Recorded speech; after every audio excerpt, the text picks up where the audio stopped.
पेड़ काटने शुरू किए खिचड़ी के, तो लोग बिश्नोई समाज के लोगों ने विरोध किया, तो पेड़ों की चिपक के अपनी जान दे दी। जब शिकारी जाते हैं तो कई लोग ऐसे हैं कि आपके समाज के आगे होकर खुद के सीने पे गोली खा लेते हैं, लेकिन हिरन को मरने नहीं देते। लोग देश के लिए शहीद होते हैं, परिवार के लिए भी कई बार हो जाते हैं, लेकिन किसी जानवर के लिए शहीद होता हुआ सुना कि आप बिश्नोई कम्युनिटी के जो ज्यादातर जो हिस्सा है जाटों से हम बिश्नोई बने। अच्छा, आप पॉलिटिक्स कांग्रेस की आपने की है, आपको सचिन पायलट को आप किस तरह का नेता देखते? तो कभी कोई ऐसा किस्सा जो आपके पिताजी ने बताया हो राजेश पायलट जी, और उनका कोई याद है सर कोई? ना, मैं कभी पापा के साथ जाता नहीं था, वहीं से घर से ही रातराड़ा में मेरा घर है, वहीं से गाड़ी चला के निकले थे। पायलट साहब गाड़ी चला रहे थे पापा, और लूनी तक बाइक उड़ी गए।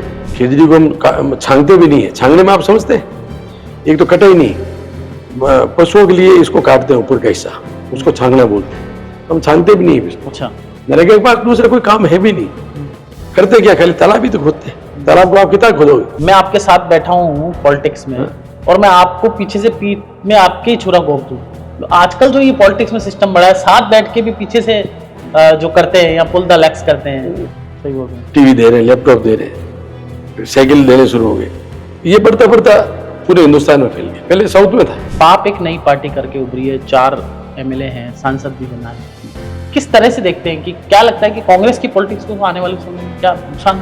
राजस्थान का आप पुराना इतिहास उठा के देखें तो कोई भी क्षेत्रीय पार्टी यहाँ सक्सेस नहीं हुई। मैं आपके पिताजी की राजनीति को बड़ा करीब से देखा, और उस दौर की राजनीति और आज की राजनीति में क्या फर्क देखते हैं? आदमी समाज सेवा के साथ साथ अपना नाम कमाना चाहता है। राजकुमार रोत कह रहे हैं भील प्रदेश बनाएंगे। हाँ, तो अब ये अभी एंट्री इनके पिछले 2 इलेक्शन से हुई है। लोग ये कहते हैं कि विश्नोई और जाट एक हैं, कुछ लोग कहते हैं विश्नोई और जाट में मतभेद है, आप क्या कहते हैं? अभी आपके परिवार में कौन राजनीति कर रहा है? पापा के टाइम की मैं बात बताऊँ, कभी आदमी अगर वो जयपुर आ जाता तो उससे झगड़ा करते थे, भाई जयपुर क्यों आ गए, तेरे पैसे लगे। आज तो एक एमएलए 20-20, 30-30 सड़कें एक साथ ले आता है। उस समय एक साल में एक सड़क मिलती थी, कहीं वादा 2 जगह कर दिया तो बहुत परेशानी पड़ जाते थे, यार 2 जगह मैंने कह के आ गया हूँ। हिरणों की संख्या मारवाड़ के क्षेत्र में कम हो रही है, ये चिंता का विषय, आप किस तरह से? जो है हिरण का पीछा करते हैं, हिरण आगे जाके तारबंदी में फंस जाता है। सरकार आजकल किसानों को तारबंदी के लिए पैसा दे रही है, तो बार बार से तारबंदी, ये गांव है इसके चारों तरफ तारबंदी हो जाए, खेत बीच में से फ्री हो जाए। गवर्नमेंट का नियम थोड़ा कमजोर है, इसको नियम को मजबूत और सख्त बनाने की जरूरत है। नमस्कार, भारत रफ्तार में आप सभी का स्वागत है, और हम खास शख्सियत से आपकी मुलाकात कराते हैं, और इस वक्त हमारे साथ मौजूद है मलखान बिश्नोई। मारवाड़ की राजनीति का एक परिवार ऐसा है जो 50 साल से राजनीति कर रहा है। राम सिंह बिश्नोई कद्दावर नेता थे राजस्थान की कांग्रेस की पॉलिटिक्स के अंदर, और करीब 7 बार एमएलए रहे, मंत्री रहे, और मारवाड़ की राजनीति के बड़े चेहरे थे। उनके पुत्र हैं मलखान बिश्नोई, पूर्व एमएलए रहे हैं।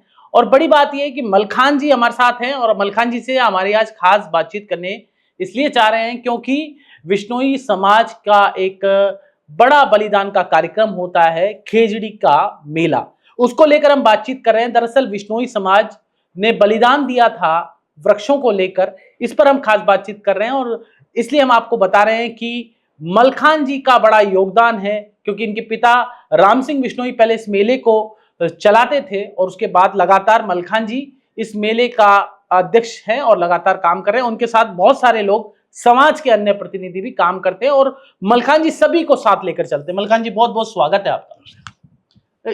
सर, क्या है ये मेला और कब लगाते हैं? इस मेले की शुरुआत 1978 से हुई थी। वैसे पहले छोटे रूप में मेला भरता था, लेकिन 1978 के बाद जो है ये बड़े रूप में मेला भरना शुरू हुआ था। क्या है खिचड़ी का मेला? खिचड़ी का मेला आज से करीब 350 वर्ष पूर्व जोधपुर महाराजा को कुछ लकड़ियों की जरूरत थी, तो उन्होंने अपने दीवान, उसमें भंडारी साहब दीवान थे, उनके दीवान ने आदेश कर दिए थे कि जो है खिजड़ी से खिजड़ी के वृक्ष काट के लाए जाए। खिजड़ी एक जगह का नाम है? खिजड़ी गांव है, वहां से खिजड़ी के वृक्ष लेके आए काट के। तो दीवान के आदेश से वहाँ कारिंदे वहाँ आगे थे, और उन्होंने पेड़ काटने शुरू किए खिजड़ी के, तो लोग बिश्नोई समाज के लोगों ने विरोध किया, वो नहीं माने, तो पेड़ों की चिपक के अपनी जान दे दी। कितने लोगों ने जान दी? करीब 363 लोग जो है एक दिन में शहीद नहीं हुए, लगातार 5-7 दिन तक ये चलता रहा था। लोगों को, आसपास के गाँवों को पता चलता गया, लोग आके पेड़ों के साथ अपना बलिदान देते गए। इस तरह 363 आदमी जो है शहीद हो गए। फिर महाराजा अभय सिंह जी को पता चला कि भाई इस तरह की घटना हो गई है। तो उन्होंने फिर इस घटना को रुकवाया और वहाँ आके जो है समझाइश करके लोगों को शांत किया और उन्होंने आदेश जारी कर दिया कि भाई जो बिश्नोई के गांव में कभी कोई खेजड़ी का पेड़ आइंदा नहीं कटेगा। आपका समाज पशु पक्षियों से भी बड़ा प्रेम करता है। हिरणों की भी एक बड़ी घटना हुई सलमान खान की, देखा गया कि आपके समाज ने आगे होकर लड़ाई लड़ी। अभी लगातार हिरणों की संख्या मारवाड़ के क्षेत्र में कम हो रही है, ये चिंता का विषय। आप किस तरह से? ये मैं समझता हूँ तारबंदी सबसे बड़ा इसकी वजह है। तारबंदी खेतों में होने लग गई, उस वजह से कुत्ते जो है हिरण का पीछा करते हैं, हिरण आगे जाके तारबंदी में फंस जाता है। उस वजह से हिरणों की तादाद में काफ़ी कमी आई है। हम लोगों को जागृत करने का काम भी कर रहे हैं कि भाई तारबंदी मत करो, लेकिन लोगों की भी मजबूरी है कि गायें आजकल जो है बहुत ज़्यादा बिना मालिक की गायें बहुत हो गई है। पहले गाय का मालिक होते थे, लेकिन पिछले 20 सालों से जो है गायें लोग छोड़ने शुरू हो गए। अच्छा, दूध निकालना बंद कर देती, छोड़ देते? हाँ, छोड़ देते हैं। और फिर बछड़े बहुत हो गए। पहले बैल के रूप में बछड़े काम आ जाते थे गाय के, अब आज बैल से खेती होती नहीं है, ट्रैक्टर आ गए, तो वो कमी होगी। तो उस वजह से बछड़े भी जो नंदी बहुत बढ़ गए। आप गौशाला में कहीं देखेंगे तो 200 गायें हैं तो नंदी 400 होंगे। तो इस तरह आबादी बढ़ने से किसानों की भी मजबूरी होगी, एक तारबंदी नहीं करे तो फसल के टाइम जो है बहुत नुकसान होता है। पर सर, हिरण बचाने के लिए सरकार को क्या प्रयास करना चाहिए आपकी तरफ से? क्योंकि आप बिश्नोई महासभा के पहले अध्यक्ष रहे हैं और लगातार खेजड़ी के भी अध्यक्ष हैं इस कार्यक्रम के, तो आपकी क्या मांग है? आपने कोई बात रखी कभी कि कोई ऐसा अभ्यारण्य बना दिया जाए या कुछ ऐसा पर्यटक स्थल बना दिया जाए? कैसे ये आपके समाज का इतना लगाव है हिरणों के प्रति? अभी आपने मुझे बताया कि कब कई लोगों की जान भी चली गई जब शिकारी जाते हैं, तो कई लोग ऐसे हैं कि आपके समाज के आगे होकर खुद के सीने पे गोली खा लेते हैं, लेकिन हिरण को मरने नहीं देते। बिल्कुल आप सही कह रहे हैं। आज़ादी के बाद कम से कम 21-22 आदमियों ने हिरणों की जान बचाने के लिए अपने को शहीद कर दिया, बलिदान कर दिया। ऐसे उदाहरण दुनिया में कहीं नहीं मिलते आपको। लोग देश के लिए शहीद होते हैं, परिवार के लिए भी कई बार हो जाते हैं, लेकिन किसी जानवर के लिए शहीद होता हुआ सुना क्या आपने? वो बिश्नोई समाज है, जानवर के लिए भी अपनी जान की बाजी लगा देता है। तो मेरा तो आपने जो पूछा है तारबंदी वाला प्रश्न, मेरा आपके माध्यम से सरकार से निवेदन है, प्रेस के माध्यम से, कि तारबंदी सरकार आजकल किसानों को तारबंदी के लिए पैसा दे रही है। पैसा दे अच्छी बात है, लेकिन वो गांव की तारबंदी हो, गांव की पूरी जो है, जिसे अपन काकड़ बोलते हैं, जमीन को काकड़, गांव के बार बार तारबंदी हो जाए, अंदर खेतों में तारबंदी नहीं हो, जगह जगह फाटक लग जाएगी, तो इससे क्या अंदर हिरण का मूवमेंट फ्री रहेगा, कुत्ते उनको मार नहीं सकते। नहीं, कुछ हिरण का अभ्यारण्य टाइप बना दें ऐसी? अभ्यारण्य तो बनेंगे, लेकिन ये हिरण को बचाने का पहला तरीका ये है। अच्छा, गांव की पूरी गांव की तारबंदी हो जाएगी, एक एक खेत की नहीं करके गांव सब जगह। एक गांव में जैसे मान लो 50,000 बीघा जमीन है, तो बार बार से तारबंदी, ये गांव है, इसके चारों तरफ तारबंदी हो जाए, खेत बीच में से फ्री हो जाए। और सर, ये हंटर्स जो शिकारी हैं उनको कैसा रोका जाए? क्योंकि आप लोग एक तरह से भगवान जैसा मानते हैं हिरण को, पशु में इतना आपका आस्था है आपके समाज की, तो क्या होना चाहिए? कोई सख्त नियम होना चाहिए या क्या कानून में कोई बदलाव होना चाहिए? आपकी क्या मांग है? हाँ देखो, अभी आप देखो एक बाड़मेर में, और अभी 15 दिन पहले बाड़मेर में और एक घटना गंगानगर में हो गई थी। शिकारियों ने काफी तादाद में हिरण मार दिए थे। गवर्नमेंट का नियम थोड़ा कमजोर है, इसको नियम को मजबूत और सख्त बनाने की जरूरत है, ताकि लोगों को लगे कि नहीं भाई अगर हम इस तरह शिकार करें। डेथ पेनल्टी है? डेथ पेनल्टी के मैं नहीं कहता, लेकिन सजा सख्त होनी चाहिए, तुरंत एक्शन होना चाहिए। इसमें वन विभाग को अधिकार दे रखा है, वन विभाग के पास संसाधनों की कमी रहती है अक्सर, तो पुलिस वगैरह जो है, पुलिस को साथ में रखना चाहिए इनको। वन विभाग के संसाधन होते नहीं है, पकड़ने में, शिकारियों को पकड़ने में उनको समय लग जाता है, और जब वो समय ज़्यादा लगता है तो जो है बिश्नोई समाज को आंदोलन करना पड़ता है, हर बार हमें धरने पे जाके बैठना पड़ता है। तो उससे बचने के लिए, शिकारियों को तुरंत पकड़ने के लिए पुलिस की कार्रवाई, इमदाद में तेजी लाई जानी चाहिए। सर, इस बार जो खेजड़ी का मेला होगा 13 तारीख को, क्या तैयारियां हैं, क्या बैठकें हो रही हैं, इस बार क्या भव्य कर रहे हैं? कोई मंदिर की स्थापना भी आप बता रहे हैं? हाँ, मेला हर वर्ष भादो सुदी दशम को पड़ता है। इसी दिन रामदेव बाबा की बीज भी है, वो रामदेव जी का भी दशमी, बीज नहीं, क्षमा कीजिए, रामदेव दशमी भी है, तो मेले का समापन होता है रामदेव जी, और तेजा दशमी भी है। तीनों जो है शुभ काम एक ही दिन आए हुए हैं। इधर खिजली मेला भादरवी दशमी को, और तेजा मेला भी, और रामदेव बाबा की जो है रामदेवरा में उस दिन मेले की समाप्ति की घोषणा होती। तो तीनों ही मेलों एक दिन साथ होते हैं। तो और खेजली में इस बार मेला हर बार बढ़ता ही है, लेकिन इस बार चूंकि जम्बेश्वर भगवान का नया मंदिर बना है और उसकी प्राण प्रतिष्ठा भी, भव्य मंदिर हम समाज के लोगों ने मिलकर बनाया है, बहुत सुंदर मंदिर बना है, उसकी प्राण प्रतिष्ठा भी है। हमने माननीय मुख्यमंत्री जी को भी निवेदन किया था इस मौके पर पधारने का। उनका 8 तारीख से 14 तारीख तक विदेश का कार्यक्रम हो गया था, और हमने मुख्यमंत्री जी से भी निवेदन किया था, दिया कुमारी जी से भी, हमारे पर्यटन मंत्री भारत सरकार के गजेंद्र सिंह जी से भी हमने निवेदन किया है, और कल मैं गजेंद्र सिंह साहब से भी मिला था, उन्होंने भी मेले में आने की सहमति दी। मेले में कुछ खास मंदिर तो है ही, और क्या आपका कल्चर रहता है वहाँ पे? क्या ये मेला शहीदों की 363 जो हमारे समाज के लोग शहीद हो गए थे पेड़ों को बचाने के लिए, उनकी याद में ये मेला होता है। एक मलखान जी, थोड़ा सा लीक से हट के क्वेश्चन है, आप पॉलिटिक्स कांग्रेस की आपने की है, आपको सचिन पायलट को आप किस तरह का नेता देखते हैं? देखिए, सचिन पायलट जवान आदमी है, और मेहनत करने वाला आदमी है, और स्वर्गीय राजेश पायलट साहब का सुपुत्र है। पायलट साहब ने भी किसानों के लिए बहुत कुछ संघर्ष किया था, और उन्होंने एक किसान, गरीब किसान के घर में पैदा होकर पायलट साहब दिल्ली की राजनीति में आए थे, और बहुत बड़ा वजूद रखते थे उसे। उनके सुपुत्र हैं, और अच्छे से किसानों के लिए, आम आदमियों के लिए, गरीबों के लिए, उनके संघर्ष के लिए, उनके हितों के लिए हमेशा प्रयत्नशील थे। तो आपको पसंद है उनकी पॉलिटिक्स? बेसिकली आप उनकी राजनीतिक स्टाइल को पसंद करते हैं, जिस तरह से वो अपने लीडर्स मेक द लीडर्स पे चलते हैं, कि नेता बनाने की स्टाइल जो है उनकी? जी, बहुत सुलझे हुए आदमी है, और सदैव युवाओं को आगे बढ़ाने में लगे रहते हैं।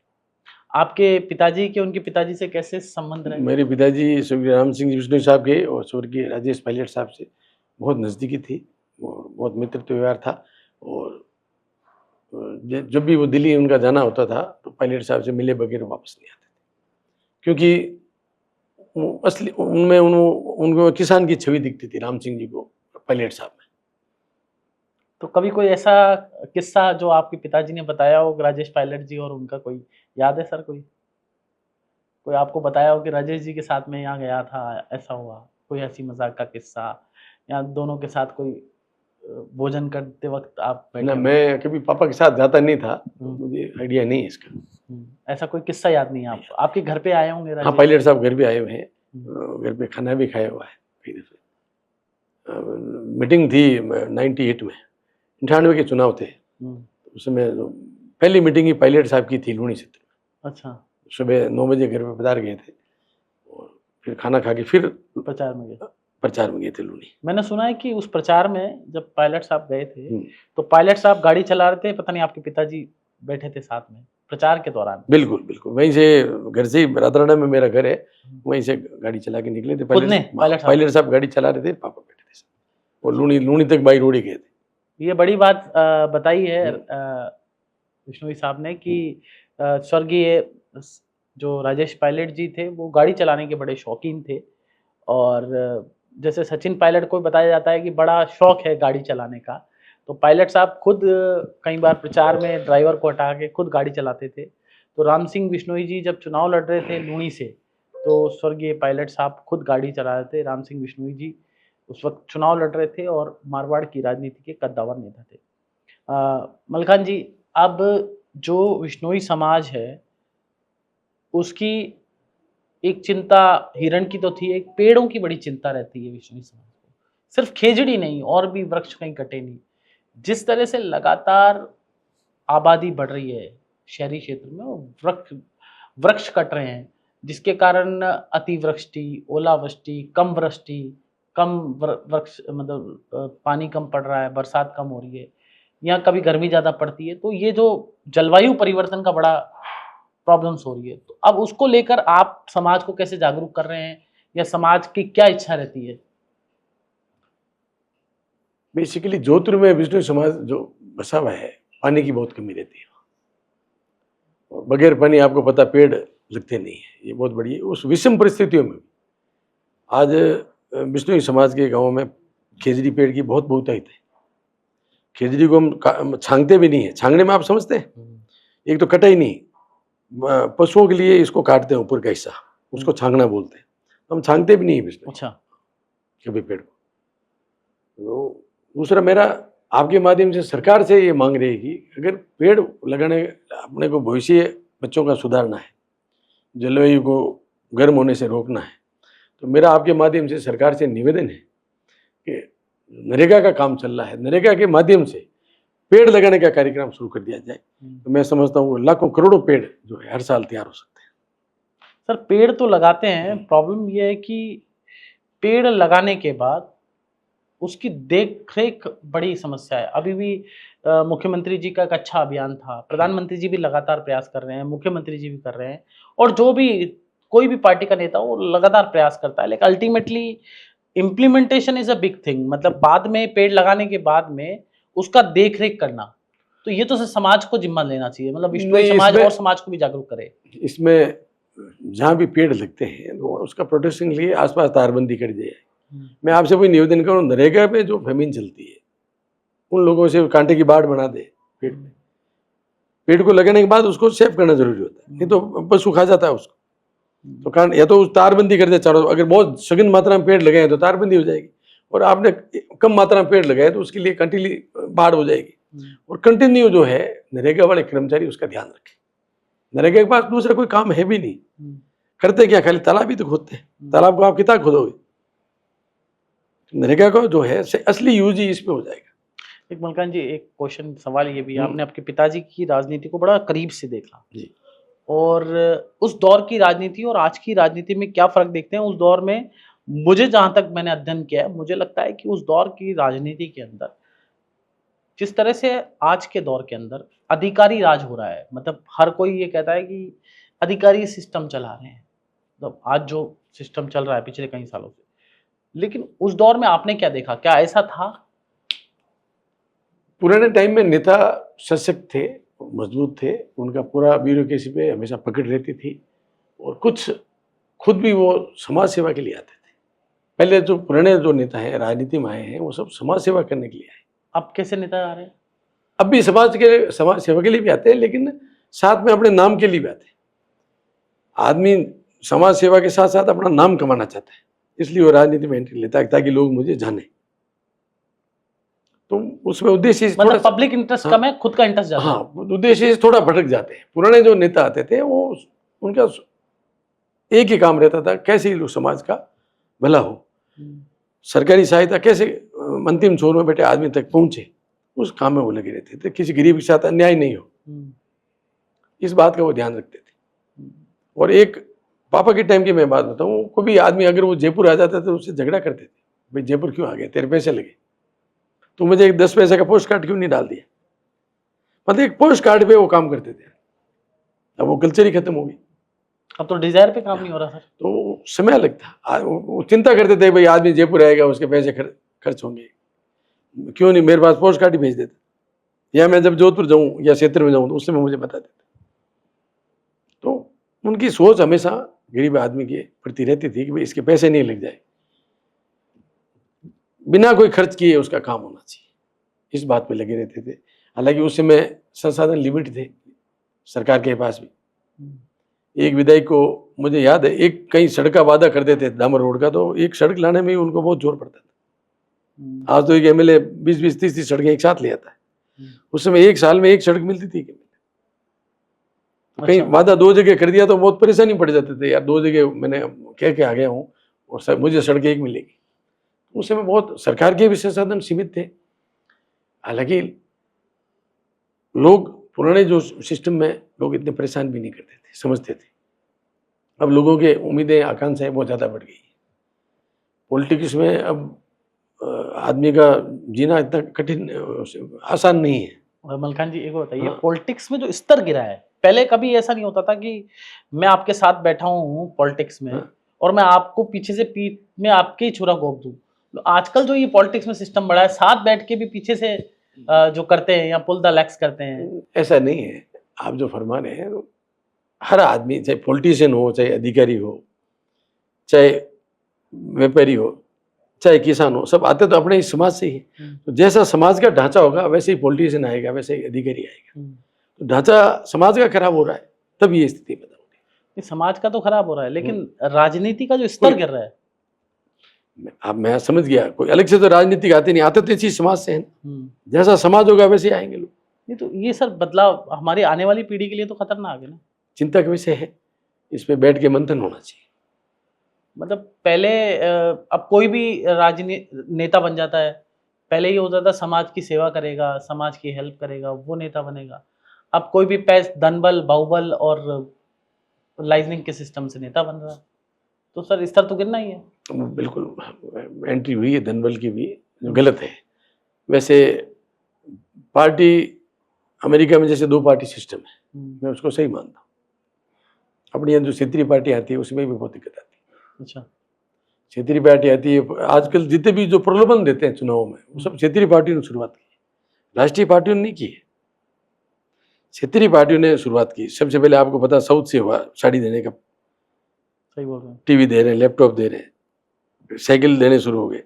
ये बढ़ता बढ़ता पूरे हिंदुस्तान में फैल गया, पहले साउथ में था। तो आपको लगता है देश की राजनीति क्षेत्रीय पार्टी नुकसान कर रही है? क्षेत्रीय पार्टियों से उन्होंने प्रलोभन देने का काम शुरू किया। मैं नुकसान की बात तो नहीं कहता, लेकिन प्रलोभन का, राजनीति में अगर आप प्रलोभन देके आप चुनाव जीत रहे हो तो फिर वो फेयर कहाँ रहा। तो सर फिर तो ये फ्री बेस की योजना है जो, वो भी गलत है। आप फ्री में, फ्री बेस में गरीब तक तो ठीक है। जैसे अशोक गहलोत साहब ने अपने राज में, जैसे आपने दवाई योजना मुफ्त का आया था, फिर चिरंजीवी योजना आई थी, मैं समझता हूँ उसमें अमीर गरीब सबका भला हुआ है। एक आदमी परिवार में कोई बीमार पड़ता तो कभी आदमी को चिंता करने की जरूरत ही नहीं पड़ती कि भाई चिरंजीवी योजना है, 10 लाख तक का इलाज मुफ्त है, बढ़कर 25 लाख तक का भी हो सकता है।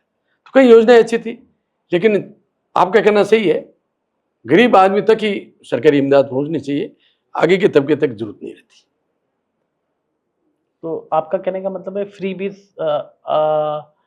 मतलब इसमें भी स्पेसिफिक चेंज होना चाहिए थोड़ा, क्या ऐसा नहीं कि अमीर भी लाभ ले रहा है उसका? अमीर, अब जैसे बिजली का है, ये गरीब तक ही सीमित होना चाहिए, अमीर आदमी को 100 यूनिट किस बात की फ्री। सर एक मेरा सवाल राजस्थान से रिलेटेड है। राजस्थान में बाप एक नई पार्टी करके उभरी है, 4 एमएलए हैं, सांसद भी बना है। किस तरह से देखते हैं, कि क्या लगता है कि कांग्रेस की पॉलिटिक्स को आने वाले समय में क्या नुकसान हो?